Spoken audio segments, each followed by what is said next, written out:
Karl Marx का मूल्य का श्रम सिद्धांत एक अवधारणा है जो यह समझाने का प्रयास करती है कि पूंजीवादी अर्थव्यवस्था में वस्तुओं और सेवाओं का मूल्य कैसे निर्धारित किया जाता है। इस सिद्धांत के अनुसार किसी वस्तु का मूल्य मुख्य रूप से उसके उत्पादन के लिए आवश्यक सामाजिक रूप से आवश्यक श्रम समय की मात्रा से निर्धारित होता है। यहां मुख्य बिंदुओं का विवरण दिया गया है। मूल्य के स्रोत के रूप में श्रम। मार्क्स का मानना था कि किसी वस्तु का मूल्य उसके उत्पादन में लगने वाले मानव श्रम से आता है। उन्होंने तर्क दिया कि जब श्रमिक अपने श्रम के माध्यम से कच्चे माल को तैयार माल में बदलते हैं तो वे उन सामग्रियों में मूल्य जोड़ रहे होते हैं, सामाजिक रूप से आवश्यक श्रम समय। सिद्धांत इस बात पर जोर देता है कि यह केवल कोई श्रम समय नहीं है जो मूल्य निर्धारित करता है, बल्कि सामाजिक रूप से आवश्यक श्रम समय है।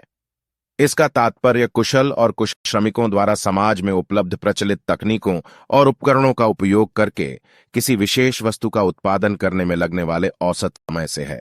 तुलनात्मक मूल्य।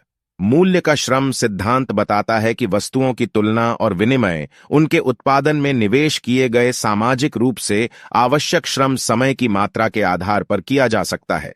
यदि एक वस्तु को दूसरी वस्तु की तुलना में अधिक श्रम समय की आवश्यकता होती है तो इसका मूल्य आम तौर पर अधिक होगा। विनिमय मूल्य बनाम उपयोग मूल्य। मार्क्स ने विनिमय मूल्य और उपयोग मूल्य के बीच अंतर किया। उपयोग मूल्य किसी वस्तु की अंतर्निहित उपयोगिता या उपयोगिता को संदर्भित करता है, जबकि विनिमय मूल्य अन्य वस्तुओं के बदले विनिमय करने की क्षमता के संदर्भ में उसे सौंपा गया मूल्य है। पूंजीवाद की आलोचना। मार्क्स ने पूंजीवाद की आलोचना के लिए मूल्य के श्रम सिद्धांत का इस्तेमाल किया। उन्होंने तर्क दिया कि पूंजीवाद के तहत श्रमिकों को उनके श्रम के माध्यम से उत्पादित मूल्य से कम भुगतान किया जाता है।